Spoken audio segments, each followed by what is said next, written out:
Hello friends, good morning. എല്ലാവർക്കും ലേണിനോയുടെ മറ്റൊരു വീഡിയോയിലേക്ക് സ്വാഗതം.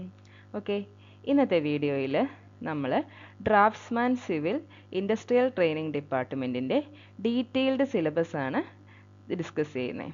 ഓക്കെ, കാറ്റഗറി നമ്പർ 650/2023 എല്ലാവരും എക്സാം ഡേറ്റ് ഒക്കെ നോക്കിയിരിക്കുകയായിരുന്നു അല്ലേ? എക്സാം ഡേറ്റ് വന്നിട്ടുണ്ട്. എക്സാമിൻ്റെ ഡേറ്റ് 11th September ആണ്.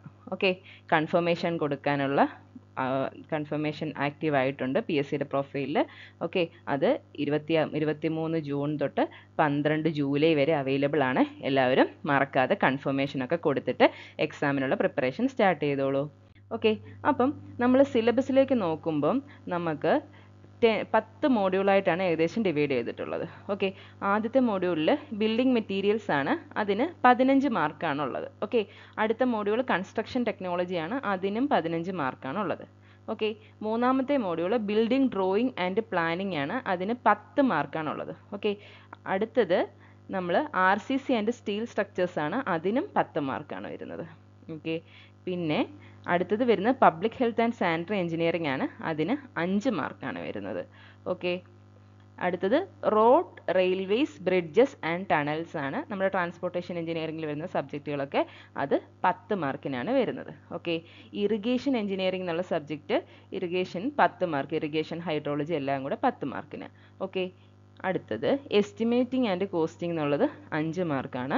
പിന്നെ സർവേയിങ് ആൻഡ് ലെവലിംഗ് 10 മാർക്കും, എഞ്ചിനീയറിംഗ് മെക്കാനിക്സ് 10 മാർക്കും. ഓക്കെ, അപ്പം വെയിറ്റേജ് അനുസരിച്ച് പഠിക്കാൻ ഉദ്ദേശിക്കുന്നവരാണെങ്കിൽ 15 മാർക്കുള്ള സബ്ജക്റ്റുകൾ ആദ്യം പഠിച്ചിട്ട് പിന്നീട് നമുക്ക് 10 മാർക്ക് പിന്നെ 5 മാർക്ക് അങ്ങനെ വെയിറ്റേജ് അനുസരിച്ചിട്ട് വേണമെങ്കിൽ നിങ്ങൾക്ക് പഠിക്കാം. ഓക്കെ, ഇനി അടുത്തത് നമ്മുടെ സിലബസിലോട്ട് പോവുക. സിലബസ് ഡിസ്കസ് ചെയ്യുമ്പോൾ നമുക്ക് ആദ്യം വരുന്ന ബിൽഡിംഗ് മെറ്റീരിയൽസിൽ നമ്മൾ എന്തൊക്കെയാണ് നമുക്ക് എക്സാമിന് വരുന്നത്? റോക്കിനെ പറ്റിയിട്ട് പഠിക്കാനുണ്ട്, സ്റ്റോൺസ്, റോക്ക് സ്റ്റോൺസിനെ പറ്റിയിട്ട് പഠിക്കാനുണ്ട്, പിന്നെ ബ്രിക്ക്, പിന്നെ ലൈം അതിൻ്റെ properties, cement, okay, pozzolanic material, ഇതിൻ്റെയൊക്കെ ക്ലാസിഫിക്കേഷൻ, ടൈപ്സ്, യൂസസ്, ഇതൊക്കെ നമുക്ക് പഠിക്കാനുണ്ട്. പിന്നെ നമ്മൾ ക്ലേ പ്രൊഡക്റ്റായ earthenware, stoneware, porcelain, terracotta, glazing, types, അതിൻ്റെ ടൈപ്സ്, ഇതൊക്കെ നമുക്ക് പഠിക്കാനുണ്ട്. ഓക്കെ, പിന്നെ മോർട്ടാർ എങ്ങനെ പ്രിപ്പയർ ചെയ്യും, മോർട്ടാറിൻ്റെ ക്ലാസിഫിക്കേഷൻ, മോർട്ടാറിൻ്റെ ടൈപ്സ്, യൂസസ്, അതുപോലെ തന്നെ കോൺക്രീറ്റിൻ്റെ പ്രിപ്പറേഷൻ, ക്ലാസിഫിക്കേഷൻ, ടൈപ്സ്, യൂസസ്, ഇതൊക്കെ പഠിക്കാനുണ്ട്.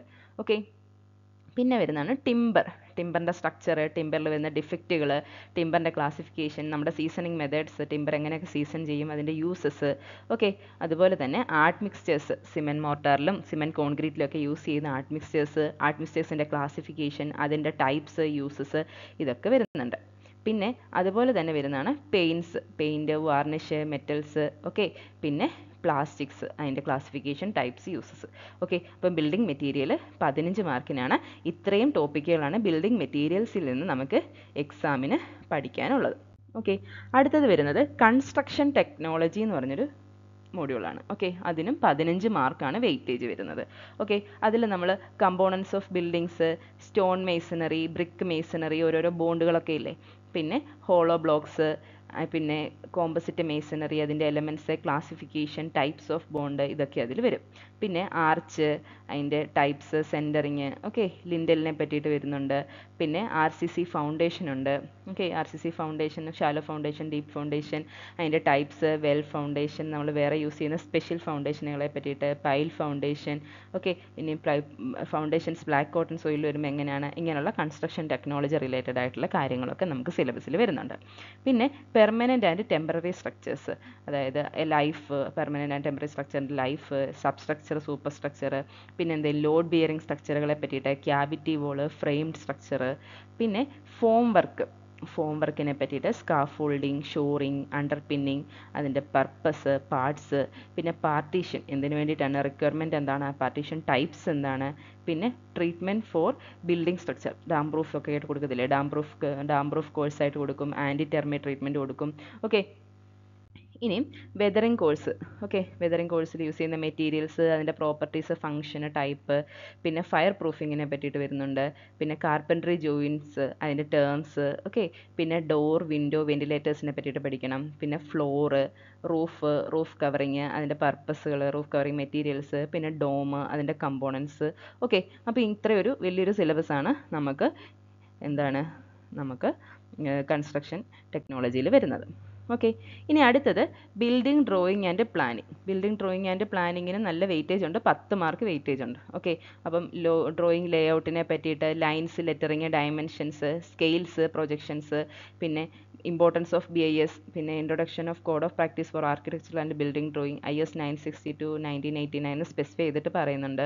ഓക്കെ, പിന്നെ പ്രിൻസിപ്പിൾ ഓഫ് പ്ലാനിങ്, ഒബ്ജക്റ്റീവ്സ്, പിന്നെ local building byelaws as per ISI code, പിന്നെ layout plan, key plan, അതിനെ പറ്റിയിട്ടൊക്കെ, പിന്നെ submission of drawing, provision for safety, requirement of green belt and land, പിന്നെ CAD, computer aided design and ഡ്രാഫ്റ്റിങ്ങിൽ വരുന്ന CADിൽ അതിൻ്റെ ഓപ്പറേറ്റിംഗ് സിസ്റ്റം, ഹാർഡ്വെയർ, സോഫ്റ്റ്വെയർ, ഇൻട്രൊഡക്ഷന്, ഗ്രാഫിക്കൽ യൂസർ ഇൻ്റർഫേസ് GUI, പിന്നെ മെത്തേഡ് ഓഫ് ഇൻസ്റ്റലേഷൻ, അതിനകത്തുള്ള കമാൻഡ്സ്, ഇത്രയും കാര്യങ്ങളൊക്കെ നമ്മൾ ബിൽഡിംഗ് ഡ്രോയിങ് ആൻഡ് പ്ലാനിങ്ങിൽ നിന്ന് കവർ ചെയ്യണം.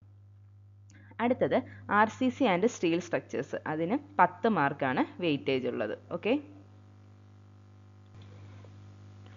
RCCയിൽ മെറ്റീരിയൽസ്, പ്രോപ്പർട്ടീസ്, അതിൻ്റെ ക്യാരക്ടറിസ്റ്റിക്സ്, പിന്നെ method of mixing concrete, slump test, പിന്നെ ഫോം വർക്കുകളെ പറ്റിയിട്ട്, സ്റ്റീലിൻ്റെ ബിഹേവിയർ, അതിൻ്റെ ടെസ്റ്റുകൾ, പിന്നെ ബാർബെൻഡിങ് ഷെഡ്യൂൾ വരുന്ന ബാർബെൻഡിങ്ങിൽ വരുന്ന ഡീറ്റെയിൽസ്, IS കോഡിൽ എന്തൊക്കെ ബാർബെൻഡിങ് ഡീറ്റെയിൽസ് പറയുന്നുണ്ട്. അടുത്തത് RCC structure, column, beam, slab, അങ്ങനെ 1 വേ സ്ലാബ്, 2 വേ സ്ലാബ്. ഓക്കെ, പിന്നെ വേറെ ഇന്നവേറ്റീവ് കൺസ്ട്രക്ഷൻ, റീറ്റെയിനിങ് വോൾ, ഇതിനെ പറ്റിയിട്ടൊക്കെ നമ്മൾ പഠിക്കണം. പിന്നെ RCC ഫ്രെയിം സ്ട്രക്ചർ, പിന്നെന്താണ് എർത്ത്ക്വേക്കിന് അഗെയിൻസ്റ്റ് സേഫ്റ്റി, പിന്നെ steel structure, common forms of steel sections, അതിനകത്ത് വരുന്ന ഫാസ്റ്റനർ, ബോൾട്ടുകൾ, വെൽഡ്, ജോയിൻറ്റ്, അതിനെ പറ്റിയിട്ടൊക്കെ വരുന്നുണ്ട്. പിന്നെ ടെൻഷൻ ആൻഡ് കംപ്രഷൻ മെമ്പർ, നമ്മൾ classification, fabrication, construction details. Okay, അപ്പോൾ ഇങ്ങനെയാണ് സ്റ്റീൽ സ്ട്രക്ചേഴ്സിൻ്റെയും RCC ആൻഡ് സ്റ്റീൽ സ്ട്രക്ചേഴ്സിൻ്റെ സിലബസ് വരുന്നത്. ഇതിനും അത്യാവശ്യം നല്ല വെയിറ്റേജ് ഉണ്ട്, 10 മാർക്സ് ഉണ്ട്. ഓക്കെ, അടുത്തത് public health and sanitary engineering. നമ്മൾ എൻവയോൺമെൻറ്റൽ എഞ്ചിനീയറിംഗ് പഠിക്കുന്ന ടോപ്പിക്കിന് 5 മാർക്കേ ഉള്ളൂ, വെയിറ്റേജ് പൊതുവെ കുറവാണ്. 5 മാർക്കിനാണ്. പബ്ലിക് ഹെൽത്ത് എഞ്ചിനീയറിംഗിൽ യൂസ് ചെയ്യുന്ന ടേംസിനെ പറ്റിയിട്ട് പഠിക്കാനുണ്ട്. നമ്മൾ പിന്നെ ഏതൊക്കെ സിസ്റ്റം ഓഫ് സാനിറ്റേഷൻ ആണ് അവൈലബിൾ ആയിട്ടുള്ളത്, ഹൗസ് ഡ്രെയിനേജിനെ പറ്റിയിട്ട്, system of house plumbing, sanitary ഫിറ്റിങ്സിനെ പറ്റിയിട്ടൊക്കെ നമുക്കിതിൽ വരുന്നുണ്ട്. പിന്നെ വാട്ടർ പ്യൂരിഫിക്കേഷൻ, സീവർ അപ്പർട്ടൻസസ്, പിന്നെ മാൻഹോള്, സെപ്റ്റിക് ടാങ്ക്, പിന്നെയും പുതിയ ടെക്നോളജി, പ്ലംബിംഗ് സിസ്റ്റത്തിലുള്ള പുതിയ ടെക്നോളജി, ഇതൊക്കെയാണ് നമ്മുടെ public health and sanitary engineering എന്നുള്ള 5th മൊഡ്യൂളിൽ നമ്മൾ കവർ ചെയ്യേണ്ട. ഓക്കെ, ഇനി നമുക്ക് പഠിക്കാൻ വരുന്നത് road, railways, bridges and tunnels. അത് നമ്മുടെ ട്രാൻസ്പോർട്ടേഷൻ എഞ്ചിനീയറിംഗിന് വരുന്ന ടോപ്പിക്കാണ്. ട്രാൻസ്പോർട്ടേഷൻ എഞ്ചിനീയറിംഗിൽ നമുക്ക് ജനറൽ പ്രിൻസിപ്പിൾസ് ഓഫ് അലൈൻമെൻറ്റ്, പിന്നെ classification and construction of different types of roads, flexible പേയ്മെൻറ്റിൻ്റെയും റിജിഡ് പേയ്മെൻറ്റിൻ്റെയും കാര്യമാണ് ഡിഫറെൻറ്റ് ടൈപ്സ് എന്ന് പറയുന്നത്. ഓക്കെ, പിന്നെ കമ്പോണൻറ്റ് പാർട്സ്, കൾവേർട്സ്, റോഡ് കർവുകൾ, ഗ്രേഡിയൻറ്റ്, പിന്നെ ഡ്രെയിനേജ് സിസ്റ്റം, ഇത്രയും കാര്യമൊക്കെ നമുക്ക് പഠിക്കാനുണ്ട്. ഓക്കെ, ഇനി അടുത്തത് ബ്രിഡ്ജസ് ആൻഡ് ടണൽസിൽ എന്തൊക്കെയാണ് കമ്പോണൻറ്റ് പാർട്സ്, ബ്രിഡ്ജിൻ്റെ component parts, superstructure, substructure, പിന്നെ IRC ലോഡിങ് വരുമ്പോൾ ക്ലാസിഫിക്കേഷൻ, ബ്രിഡ്ജിൻ്റെ ക്ലാസിഫിക്കേഷൻ, IRC ലോഡിങ്. ഓക്കെ, പിന്നെ selection and type of location, നിങ്ങൾ ലൊക്കേഷൻ എങ്ങനെ സെലക്ട് ചെയ്യും, ബ്രിഡ്ജിൻ്റെ അലൈൻമെൻറ്റ്, പിന്നെ കെയ്സൺ, കോഫർ ഡാം, ഇതൊക്കെ എന്താണ്, പിന്നെ കൾവേർട്ടിൻ്റെ ക്ലാസിഫിക്കേഷൻ.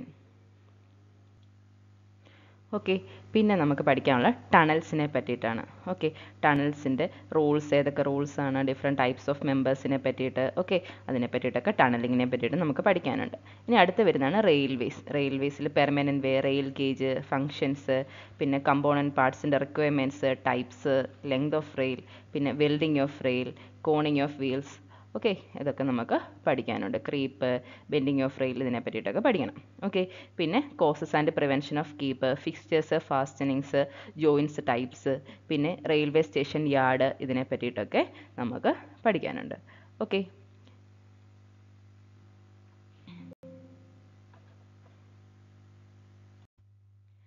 ഓക്കെ, അപ്പോൾ ഇറിഗേഷൻ എഞ്ചിനീയറിംഗ് എന്നുള്ള ടോപ്പിക്കിനും വെയിറ്റേജ് 10 മാർക്കാണ്. ഓക്കെ, ഇതിൽ നമ്മൾ ഹൈഡ്രോളജിയിൽ ഡ്യൂട്ടി, ഡെൽറ്റ, ബേസ് പീരീഡ്, അതിനെ പറ്റിയിട്ടൊക്കെ പഠിക്കണം. പിന്നെ ഇൻറ്റൻസിറ്റി ഓഫ് ഇറിഗേഷൻ, ഹൈഡ്രോഗ്രാഫുകൾ, പിന്നെ peak flow, runoff, catchment area.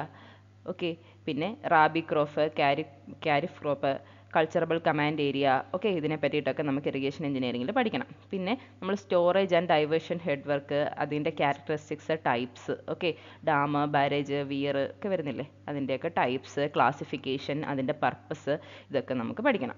ഇനി അടുത്തത് ഹൈഡ്രോ ഇലക്ട്രിക് പവർ പ്രോജക്റ്റ്, അതിൻ്റെ കമ്പോണൻറ്റ്, പാർട്സും ഫംഗ്ഷൻസും ഒക്കെ പഠിക്കണം. പിന്നെ നമ്മൾ കനാൽ, ഓക്കെ, കനാൽസ് പഠിക്കുന്നില്ലേ, കനാൽസിൻ്റെ ക്ലാസിഫിക്കേഷൻ, അതിൻ്റെ ഡിസ്ട്രിബ്യൂഷൻ സിസ്റ്റം, കനാൽ സ്ട്രക്ചറുകളെ പറ്റിയിട്ട്, പിന്നെ types of cross drainage work, നമ്മൾ കനാലിൽ കൊടുക്കുന്ന ക്രോസ് ഡ്രെയിനേജ് വർക്കുകളില്ലേ, aqueduct, super passage, siphon, level crossing, inlet, outlet, okay. അപ്പോൾ ഇതിനെ പറ്റിയിട്ടൊക്കെ നമുക്ക് ഇതിൽ ഇറിഗേഷൻ എഞ്ചിനീയറിംഗിൽ പഠിക്കണം. 10 മാർക്കാണ് നമ്മുടെ വെയിറ്റേജ്, ഓക്കെ. അടുത്തത് estimating and costing. Estimating and കോസ്റ്റിങ്ങിന് വെയിറ്റേജ് 5 മാർക്കാണുള്ളത്, okay. Common techniques, units of measurement, necessity, അതിൻ്റെ ഇമ്പോർട്ടൻസ്, ഇതൊക്കെ വരുന്നുണ്ട്. പിന്നെ അപ്രോക്സിമേറ്റ് ആൻഡ് ഡീറ്റെയിൽഡ് എസ്റ്റിമേറ്റിൽ വരുന്ന കാര്യങ്ങൾ, ടേക്കിംഗ് ഓഫ് ക്വാണ്ടിറ്റീസ്, അതിൻ്റെ മെത്തേഡ്സ്, പിന്നെ rate analysis, okay, typical items, അതിൻ്റെ സ്പെസിഫിക്കേഷനെ പറ്റിയിട്ട്, പിന്നെ ലേബർ, മെറ്റീരിയലിനെ പറ്റിയിട്ട്, ഷെഡ്യൂൾ ഓഫ് റേറ്റ്സ്, പിന്നെ എസ്റ്റിമേഷൻ ഓഫ് ഇറഗുലാർ ബൗണ്ടറീസ് എങ്ങനെയാണ്, ട്രപ്പിസോയിഡൽ റൂള്, സിംസൺസ് ഫോർമുല, ഇതൊക്കെ ഇമ്പോർട്ടൻ്റ് ആണ്. സിംസൺസ് ഫോർമുല, ട്രപ്പിസോയിഡൽ ഫോർമുല ഒക്കെ റിപ്പീറ്റഡ് ആയിട്ട് വരുന്ന ക്വസ്റ്റ്യൻസ്, ഓക്കെ. ഇനി അടുത്തത് surveying and levelling. Surveying and ലെവലിങ്ങിന് 10 മാർക്കാണ് ഉള്ളത്, ഓക്കെ. സർവേയിങ് ആൻഡ് ലെവലിംഗ് എന്ന് പറഞ്ഞിട്ടാണ് കൊടുത്തേക്കുന്നത്, ഓക്കെ. അപ്പോൾ സർവേയിങ്ങിൽ നമുക്ക് ഏതൊക്കെ ഇൻസ്ട്രുമെൻറ്റ്സ് നമ്മൾ യൂസ് ചെയ്യുന്നുണ്ട്, സർവേയിങ്ങിൽ വരുന്ന ടേമുകൾ, സർവേയിൽ classification, plane and geodetic survey ഇല്ലേ, ഓക്കെ, അത്, പിന്നെ chaining, plane table survey, compass survey, compass സർവേയിൽ യൂസ് ചെയ്യുന്ന ഇൻസ്ട്രുമെൻറ്റ്സ് അതെങ്ങനെ സെറ്റ് ചെയ്യും, ഇതുപോലുള്ള സർവേകൾ യൂസ് ചെയ്യുന്ന ഇൻസ്ട്രുമെൻറ്റ്സ് അതെങ്ങനെ സെറ്റ് ചെയ്യും, പിന്നെ ബിയറിംഗ് ആൻഡ് ഇൻക്ലൂഡഡ് ആംഗിളിനെ പറ്റിയിട്ട്, ലോക്കൽ അട്രാക്ഷൻ എന്താണ്, magnetic bearing, true bearing, declination, okay, ഇതൊക്കെ കണക്ട് ചെയ്തിട്ടുള്ള ക്വസ്റ്റ്യൻസ് വരാം, ഓക്കെ. ഇനി അടുത്തത് ലെവലിംഗ്. ലെവലിങ്ങിൽ principle of levelling, dumpy level, auto level, പിന്നെ ലെവലിംഗ് സ്റ്റാഫിനെ പറ്റിയിട്ട്, ലെവലിംഗ് സ്റ്റാഫിൻ്റെ ടൈപ്പുകൾ, കമ്പോണൻറ്റ് പാർട്സ്, അതിൻ്റെ ഫംഗ്ഷന്, പിന്നെ ടെമ്പററി ആൻഡ് പെർമനൻറ്റ് അഡ്ജസ്റ്റ്മെൻറ്റ് ലെവലിങ്ങിൽ നമ്മൾ ചെയ്യുന്നത്, പിന്നെ technical terms in levelling, okay. അതിനകത്ത് ലെവൽ എന്താ, ഹൊറിസോണ്ടൽ സർഫസ് എന്താ, ഡേറ്റം എന്താ, ബെഞ്ച് മാർക്ക് എന്താ, ഫോക്കസിങ് എന്താ, പാരലാക്സ് എന്താ, ഇതൊക്കെ നമ്മൾ പഠിക്കണം, ഓക്കെ. പിന്നെ ഡിഡക്ഷൻ, റെഡ്യൂസ് ലെവലിന് കൊടുക്കുന്ന deduction, types of levelling, contouring, okay. ഇത്രയും കാര്യമൊക്കെയാണ് സർവേയിങ് ആൻഡ് ലെവലിംഗ് എന്നുള്ളതിൻ്റെ സിലബസിൽ വന്നിട്ടുള്ളത്, ഓക്കെ. ഇനി അടുത്തത് എഞ്ചിനീയറിംഗ് മെക്കാനിക്സ്. എഞ്ചിനീയറിംഗ് മെക്കാനിക്സിന് അത്യാവശ്യം വെയിറ്റേജ് ഉണ്ട്, 10 മാർക്കാണ് വെയിറ്റേജ്, ഓക്കെ. ഇതിൽ നമ്മൾ ഡെഫിനിഷൻസ്, ഓക്കെ, സ്ട്രെസ്സിൻ്റെ ഡെഫിനിഷൻ, സ്ട്രെയിന്, elasticity, Hooke's law, elastic limit എന്താണ്, മോഡുലസ് ഓഫ് ഇലാസ്റ്റിറ്റി എന്താണ്, സ്ട്രെസ്സുകൾ ഏതൊക്കെ ടൈപ്സ് ഉണ്ട്, standard stress, stress strain curve, okay, ഇതിൻ്റെ മൈൽഡ് സ്റ്റീലിൻ്റെ അണ്ടർ ടെൻഷനിൽ വരുന്ന സ്ട്രെസ് സ്ട്രെയിൻ കർവ്, അതിലെ പോയിൻറ്റ്സ് ഒക്കെ ഇല്ലേ നമുക്ക്, അതിനകത്ത് ഈൽഡ് സ്ട്രെസ് എവിടെ, പിന്നെ പ്രൂഫ് സ്ട്രെസ് എന്താണ്, അൾട്ടിമേറ്റ് സ്ട്രെസ് എന്താണ്, various strain at critical points ഒക്കെ എത്രയായിരിക്കും, പിന്നെ പെർസെൻറ്റേജ് ഇലോങ്ങേഷൻ, ഇതിനെക്കുറിച്ചിട്ടൊക്കെ ഉള്ളത് എന്താ പോർഷൻസ് നമ്മൾ പഠിക്കണം. ഇനി അടുത്തത് മെക്കാനിക്കൽ പ്രോപ്പർട്ടീസ് ഓഫ് മെറ്റീരിയൽ, നമ്മൾ ഡക്റ്റിലിറ്റി, മൈലബിലിറ്റി അതൊക്കെ പറയത്തില്ലേ, അതുപോലെ മെക്കാനിക്കൽ പ്രോപ്പർട്ടീസ്. പിന്നെ identify the centroid of geometrical plane figures. ഇപ്പം ഫിഗേഴ്സൊക്കെ വന്നിട്ടുള്ള ക്വസ്റ്റ്യനും വരുന്നുണ്ട്. അപ്പം നമ്മൾ സാധാരണ ഒരുമാതിരി ഫിഗേഴ്സിൻ്റെയൊക്കെ സെൻട്രോയിഡിൻ്റെയൊക്കെ ഇക്വേഷൻസ് നമ്മൾ കണ്ടുപിടിച്ച് പഠിച്ച് വെക്കുക. ഇനി അതുപോലെ തന്നെ പഠിച്ച് വെക്കേണ്ട കാര്യമാണ് മൊമെൻറ്റ് ഓഫ് ഇനേഷ്യ, plane lamina, solid body, radius of gyration എത്രയാണ്, പാരലൽ പെർപെൻഡിക്കുലർ ആക്സിസ് തിയറം, പിന്നെ പോളാർ മൊമെൻറ്റ് ഓഫ് ഇനേഷ്യ, ഓക്കെ, ഈ ടേംസ് ഒക്കെ അതിൻ്റെ ഇക്വേഷൻസും ഒക്കെ പഠിക്കണം. അടുത്തത് friction, laws of friction, limiting equilibrium, limiting friction, coefficient of friction, angle of friction, angle of repose, ഇതൊക്കെ ഫ്രിക്ഷനിൽ വരുന്ന ടേംസ് അല്ലേ. അതുപോലെ തന്നെ relation between coefficient of friction and angle of friction, ഇതൊക്കെ നമ്മൾ പഠിക്കണം, ഓക്കെ.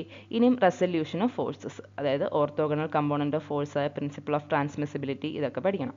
ഇനി അടുത്തത് കമ്പോസിഷൻ ഓഫ് ഫോഴ്സ്, ഫോഴ്സിൻ്റെ resultant, analytical method for determination of resultant for concurrent, non concurrent and parallel coplanar force system. അപ്പം നമ്മൾ റിസൾട്ടൻസ് എങ്ങനെ, ഓരോ ടൈപ്പ് ഫോഴ്സുകൾ വരുമ്പോൾ അതിൻ്റെ റിസൾട്ടൻസ് എങ്ങനെ കണ്ടുപിടിക്കും, മൊമെൻറ്റ് ഓഫ് ഫോഴ്സ് എന്താണ്, വാരിഗൺസ് തിയറം, ടോർക്കിനെ പറ്റിയിട്ട് പഠിക്കണം, പിന്നെ ഇക്വിലിബ്രിയൻ്റെ ഇതൊക്കെ എന്താണ്, ലാമീസ് തിയറം, പിന്നെ അതിൻ്റെ സ്റ്റേറ്റ്മെൻറ്റ്, എക്സ്പ്ലനേഷൻ, ഇതൊക്കെ നമ്മൾ എഞ്ചിനീയറിംഗ് മെക്കാനിക്സിൽ പഠിക്കണം, ഓക്കെ. അപ്പം 10 മൊഡ്യൂളാണ് വരുന്നത്. 2 മൊഡ്യൂളിന് 15 മാർക്ക് വെച്ചിട്ടാണ്, ബാക്കി വരുന്ന 6 മൊഡ്യൂളിന് 10 മാർക്ക് വെച്ചിട്ടാണ്, ബാക്കി വരുന്ന 2 മൊഡ്യൂൾ 5 മാർക്ക് വെച്ചിട്ടാണ്, ഓക്കെ. അപ്പം വെയിറ്റേജ് അനുസരിച്ചിട്ട് എല്ലാവരും നന്നായിട്ട് പ്രിപ്പയർ ചെയ്യുക, പ്രീവിയസ് ഇയർ ക്വസ്റ്റ്യൻസ് ഒക്കെ ഡിസ്കസ് ചെയ്യുക, ഓക്കെ. നമ്മൾ ലേണിനോ ജൂനിയർ ഇൻസ്ട്രക്ടർ ഡ്രാഫ്റ്റ്സ്മാൻ സിവിലിൻ്റെ കോഴ്സ് പ്രൊവൈഡ് ചെയ്യുന്നുണ്ട്, ക്രാഷ് കോഴ്സ് ഉണ്ട്, ഓക്കെ. നമുക്ക് ഡെയിലി ലെക്ചേഴ്സ് ഉണ്ട്. ആ ലെക്ചേഴ്സിൻ്റെ അതിൻ്റെ MCQ വീഡിയോസ് ഉണ്ട്. ഓക്കെ, MCQൻ്റെ PDFs ഉണ്ട്, നോട്ട്സിൻ്റെ PDF ഉണ്ട്. 2 PDF നമ്മൾ പ്രൊവൈഡ് ചെയ്യുന്നുണ്ട്. വീക്ക്ലി നമ്മൾ mock test, personal mentoring, doubt clearance ഒക്കെ നമ്മൾ പ്രൊവൈഡ് ചെയ്യുന്നുണ്ട്. അപ്പം എല്ലാവരും ഈ ജൂനിയർ ഇൻസ്ട്രക്ടർ ഡ്രാഫ്റ്റ്സ്മാൻ സിവിൽ ലേണിനോടൊപ്പം പ്രിപ്പയർ ചെയ്ത് എല്ലാവർക്കും ജോലി കിട്ടട്ടെ. ഓക്കെ, അപ്പോൾ എല്ലാവരും നന്നായിട്ട് പ്രിപ്പയർ ചെയ്യുക. All the best. എന്തെങ്കിലും ഡൗട്ട്സിന് നമ്മുടെ ഓഫീസിലെ കോൺടാക്ട് നമ്പർ പ്രൊവൈഡ് ചെയ്തിട്ടുണ്ട്, കോൺടാക്ട് ചെയ്താൽ മതി. Okay, thank you.